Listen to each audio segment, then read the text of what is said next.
우리의 하루는 생각보다 불평으로 가득 차 있습니다. 오늘따라 인터넷이 잘 안 된다거나 또 마트 주문이 쉽지 않다거나 아니면 직장에서 겪는 여러 가지 문제들 하나하나 되돌아보면 불평했던 일이 한두 가지가 아니죠. 저는 별로 불평하지 않습니다 하시는 분들도 사실 자기는 잘 몰라요. 매사에 불평하고 또 사사건건 트집을 잡고 불만을 토하는 사람들도 문제는 자기 자신은 그것을 모르고 있다는 것이죠. 나는 불평을 그만두기로 했다라는 책이 있는데요. 이 책의 저자는 회사 일과 또 세 아이를 키우는 육아에 허덕이면서 하루 종일 불평을 쏟아내는 그 자신의 모습을 발견했다고 합니다. 그래서 어느 날 불평 그만두기 도전을 시작했고요. 이를 21일 동안 실천하기로 했어요. 왜냐하면 불평이란 것은 습관과도 같기 때문입니다. 그 사람의 태도에 따라서 반사적으로 의도하지 않게 반응하는 것이죠. 그 불평의 그 습관을 바꾸기 위해서는 일정 기간의 반복된 학습과 또 훈련이 필요한 것입니다. 이런 의미에서 광야 생활은 이스라엘 백성들에게 불평을 없애는 기간이었습니다. 불평 대신 하나님께 감사하는 습관을 기르는 훈련 기간이었어요. 오늘 본문의 말씀은 바로 그 훈련의 시작입니다. 애굽에서 종살이한 지 430년 만에 이스라엘은 애굽을 탈출했습니다. 하나님의 기적적인 은혜였죠. 하지만 애굽의 군대는 이스라엘을 다시 추격해왔습니다. 수많은 애굽의 군사들이 홍해에서 목숨을 잃고 나서야 그들은 이스라엘을 포기했죠. 하나님은 홍해를 건넌 이스라엘 백성들을 광야를 지나서 시내산으로 인도하셨습니다. 그곳에서 하나님은 이스라엘 백성들과 언약을 맺으셨어요. 하나님은 그들의 하나님이 되시고 이스라엘은 그분의 백성이 되었습니다. 오늘 본문은 홍해를 건넌 이스라엘이 시내산을 향해 첫 걸음을 떼는 장면입니다. 하지만 우리가 기억해야 할 것은 이스라엘의 걸음걸음이 불평과 원망의 걸음이었다는 것입니다. 이스라엘은 수많은 위기를 겪었는데 그때마다 믿음으로 문제를 해결하기보다 하나님과 모세를 원망했습니다. 사실 애굽 군대가 쫓아올 때부터 원망이 시작되었어요. 출애굽기 14장은 이렇게 기록하고 있죠.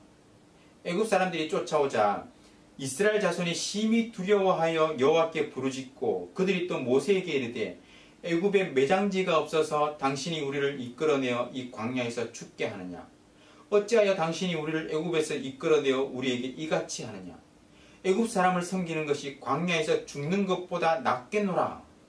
이렇게 이야기했어요. 출애굽한 지 얼마 되지도 않았어요.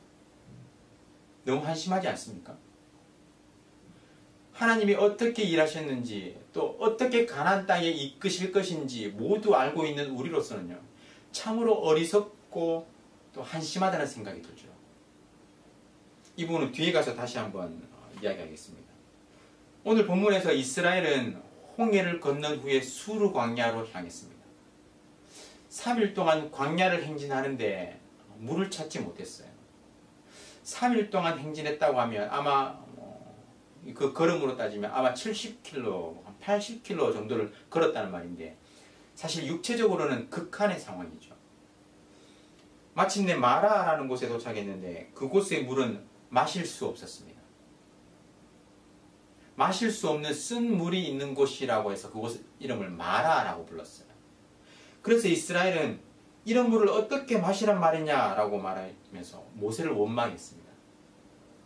백성의 원망을 들은 모세는 25절에서 여호와께 부르짖죠. 하나님은 부르짖는 모세에게 한 나무를 가리키셨고 모세가 그 나무를 물에 던지니까 쓴 물이 단물이 되었습니다.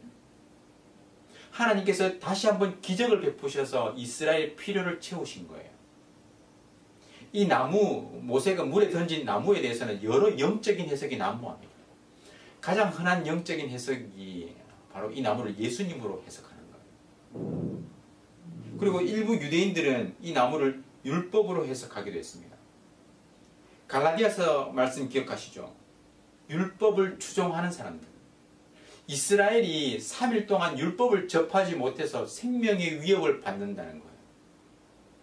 또 어떤 사람은 실제로 어떤 나무의 성분이 화학적 작용을 일으켜서 쓴물이 단물이 되었다고 말하기도 합니다. 하지만 이것 다 부질없는 해석입니다. 이 이야기는 부르짖는 자에게 채우시고 베푸시는 능력의 하나님을 보여주는 거예요. 하나님은 애굽의 나일강을 피로 변하게 하셨습니다. 홍해도 마른 땅과 같이 건너게 하셨어요. 바다와 같은 큰 물을 다스리는 하나님께 이 마라처럼 작은 물은 일도 아닌 거예요. 그리고 25절의 후반부는 이렇게 말씀하죠. 거기서 여호와께서 그들을 위하여 법도와 율례를 정하시고 그들을 시험하실세. 사실 율법은 시내산에 도착했을 때 구체적으로 주어졌습니다. 아직 그들에게 마라에 있는 그들에게는 율법이 주어지지 않았어요. 오늘 본문에서는 어떤 구체적인 율법이 아니라 하나님의 말씀을 지키라는 원칙적인 명령이라고 볼 수 있습니다. 이스라엘이 하나님의 계명에 순종하면 애굽 사람들이 겪었던 재앙과 어떤 질병을 하나도 겪지 않게 될 것이라는 그것을 하나님께서 말씀하시는 거예요. 26절의 마지막은 이렇게 말씀하죠. 나는 너희를 치료하는 여호와임이라. 쓴 물을 단물로 바꾸셨던 하나님.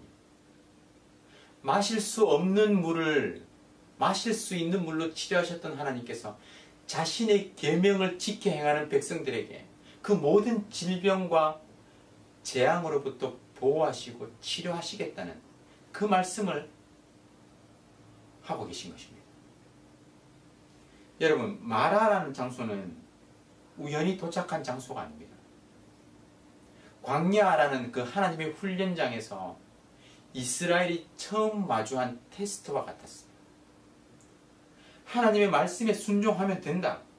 하나님은 치료하시는 분이시다. 이것을 가르쳐주기 위한 훈련 장소였습니다.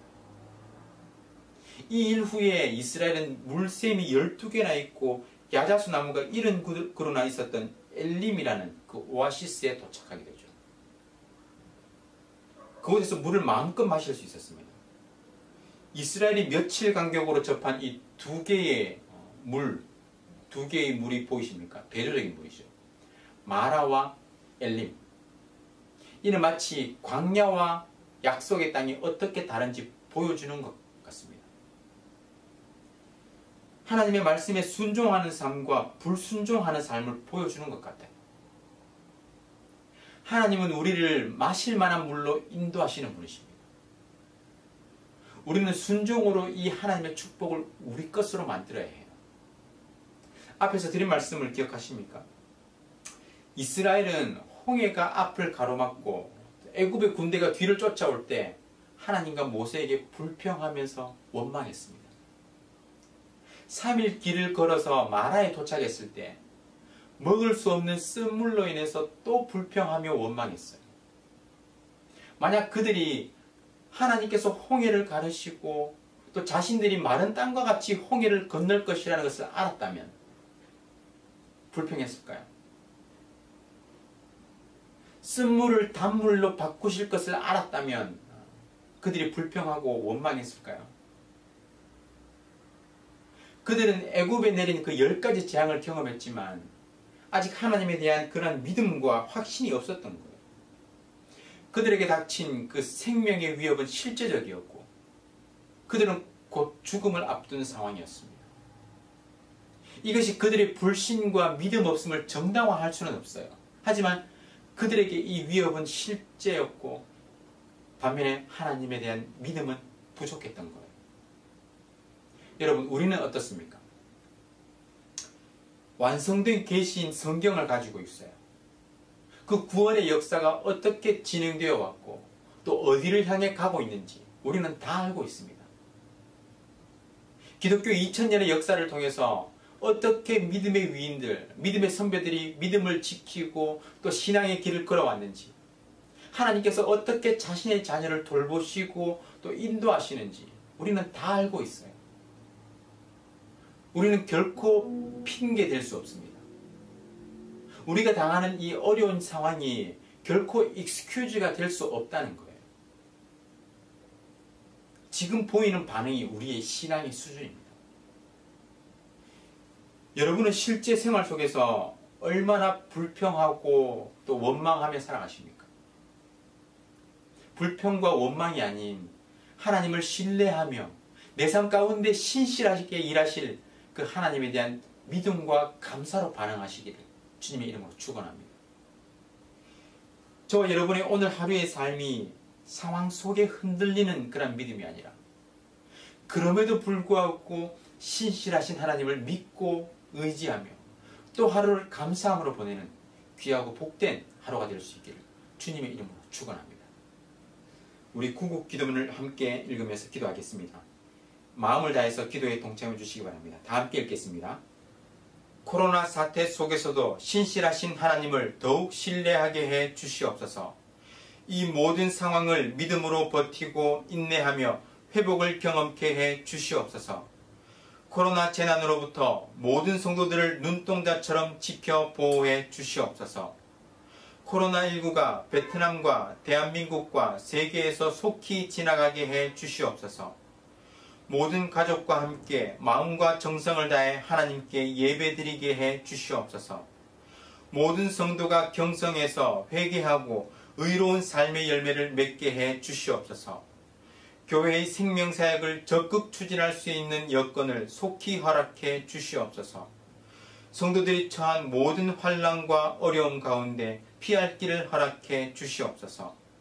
성도들의 생업과 삶의 터전을 지켜주시고 결코 좌절하지 않게 해 주시옵소서. 이 땅에 확산되고 있는 코로나를 막아주시고 완전히 종식시켜 주시옵소서. 존귀하신 예수 그리스도의 이름으로 기도드립니다. 아멘. 오늘 말씀을 기억하며 기도하겠습니다. 불평과 원망은 우리 신앙의 현주소를 보여줍니다. 우리의 믿음 없음을 보여준다는 것이죠. 우리의 삶이 결코 주어진 상황과 여건에 따라서 갈대처럼 흔들리는 삶이 되지 않도록 기도하시기 바랍니다.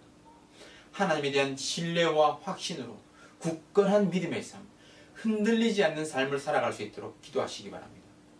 그리고 구국 기도문으로 나라와 민족과 교회의 회복을 위해서 각 개인과 가정의 기도 제목을 가지고 다 함께 간절하게 기도하시겠습니다.